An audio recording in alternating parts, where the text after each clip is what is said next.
selamat pagi semuanya. Apa kabar nih kalian? Tentunya dalam keadaan yang sehat ya kan? Oke, dalam pertemuan kali ini kita akan membahas mengenai gangguan ekspresi verbal dalam materi perkuliahan psikolinguistik.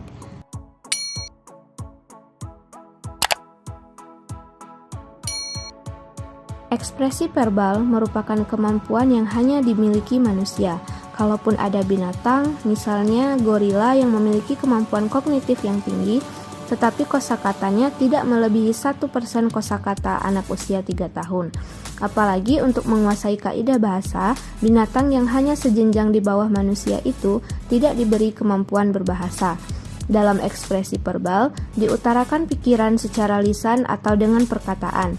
Ketika berekspresi verbal, sering terjadi gangguan yang secara medis dapat dikelompokkan ke dalam 3 golongan, yaitu yang pertama gangguan berbicara, yang kedua gangguan berbahasa, dan yang ketiga gangguan berpikir. Pertama, kita akan membahas tentang gangguan berbicara. Berbicara atau speaking disebut sebagai aktivitas psikomotorik karena merupakan kegiatan motorik voluntar yang mengandung modalitas psikis. Oleh karena itu, gangguan berbicara dapat berupa yang pertama yaitu gangguan organik yang merupakan gangguan teknis atau mekanisme berbicara, dan yang kedua gangguan psikogenik yang merupakan variasi cara berbicara normal sebagai ungkapan dari gangguan mental saja. Kedua gangguan berbicara itu masing-masing ditentukan oleh faktor-faktor tertentu. Apa aja sih faktor-faktornya?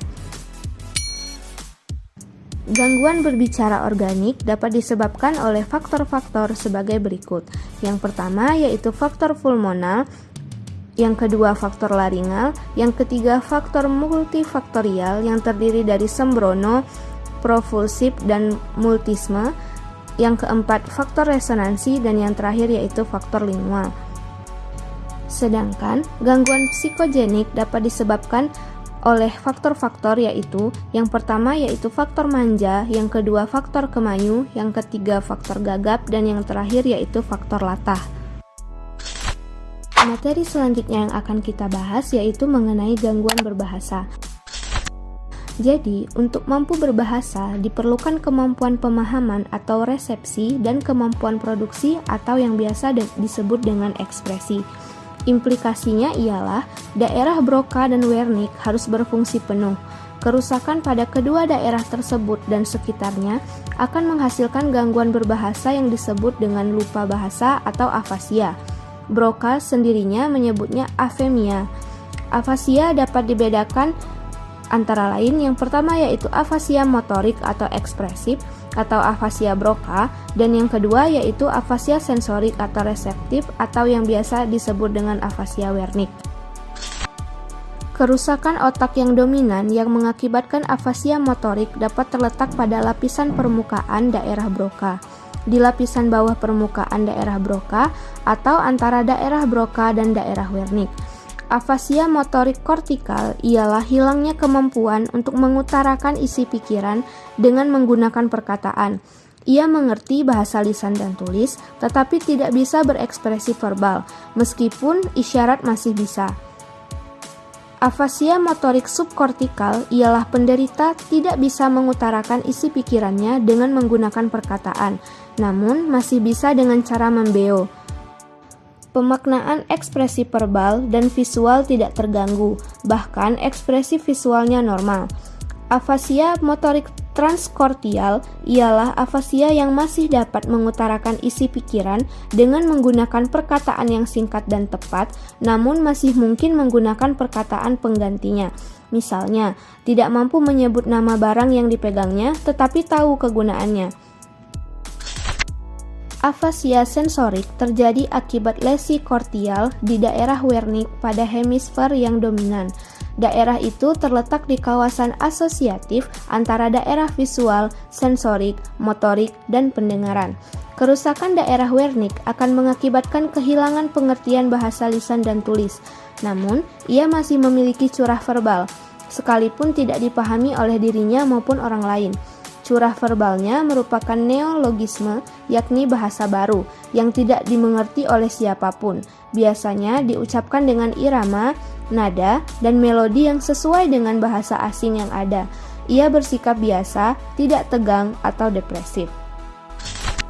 Pembahasan terakhir kita pada hari ini yaitu mengenai gangguan pikiran.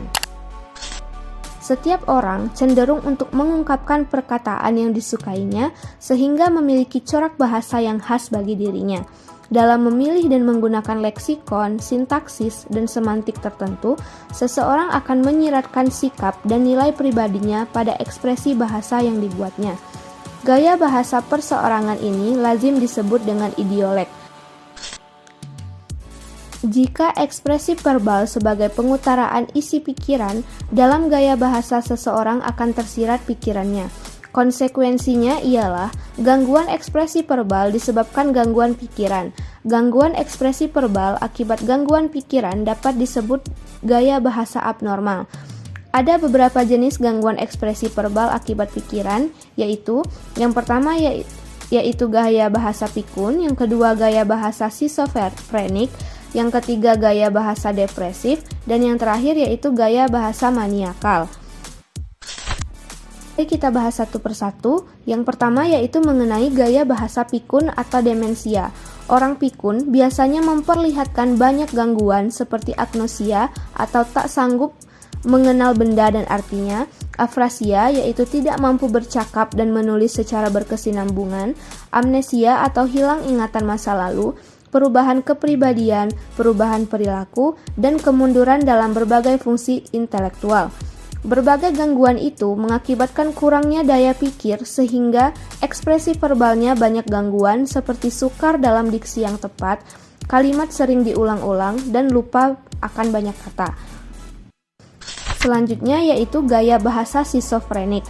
Orang yang schizofren biasanya mengoceh terus-menerus dan ocehannya berupa ulangan curah verbal semula dengan sedikit penambahan atau pengurangan beberapa kalimat.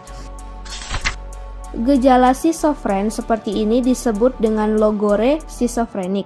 Gaya bahasa schizofren dapat dibedakan atas dua jenis, yaitu yang pertama schizofrenik pra-halusinasi dan pasca-halusinasi. Pada tahap dini, orang schizofren mengisolasi pikirannya, tak banyak berkomunikasi dengan dunia luar, tapi banyak berdialog dengan diri sendiri. Ekspresi verbal terbatas, namun kegiatan dalam dunia bahasa internal atau berbahasa dalam pikirannya sendiri sangat ramai. Gaya bahasa verbal dan tulisnya dicoraki pemakaian pronomina seperti aku yang berlebihan, kemudian kesulitan mencari kata-kata yang tepat. Pada tahap berikutnya, orang schizofren tampak pada kata-kata yang tidak ingin diucapkan malah tidak sengaja dipakainya. Akibat ekspresi verbal ini, penderita lebih menarik diri dari pergaulan sehingga ekspresi verbalnya terbatas dan jarang. Begitu halusinasi auditoris melanda penderita schizofren, gangguan muncul pada makna curah verbalnya yang abnormal, bukan pada gaya bahasanya. Pembahasan selanjutnya yaitu mengenai gaya bahasa depresif. Depresi merupakan gangguan jiwa seseorang yang ditandai dengan perasaan yang menurun, seperti murah, sedih, dan perasaan tertekan. Orang yang tertekan jiwanya atau depresi akan terdampar dalam gaya bahasa yang dipakainya. Volume curahan verbalnya lemah lembut dan kelancarannya terputus-putus oleh interval yang cukup panjang, namun arah arus isi pikiran tidak terganggu. Kelancaran curah verbal terbatas oleh tarikan nafas dalam serta pelepasan nafas keluar yang panjang untuk melapangkan kesumpekannya. Cirinya berupa topik menyedihkan, mengutuk diri, kehilangan gairah hidup, tak mampu menikmati hidup, bahkan menyudahi hidup. Untuk pembahasan terakhir yaitu mengenai gaya bahasa maniakal. Kata maniak bermakna orang yang tergila-gila akan sesuatu atau orang yang amat sangat menyukai sesuatu. Orang yang maniak memiliki arus pikiran yang cepat sekali dan tidak ada hentinya. Perhatiannya mudah teralihkan, arah pembicaraannya pun mudah berubah. Meskipun begitu, ingatan dan inteleknya tidak terganggu sehingga susunan bahasanya tetap normal. Baiklah, sekian saja materi mengenai gangguan ekspresi verbal. Kesimpulannya, gangguan ekspresi verbal terdiri dari gangguan berbicara, berbahasa, dan gangguan pikiran yang masing-masingnya memiliki ciri tersendiri.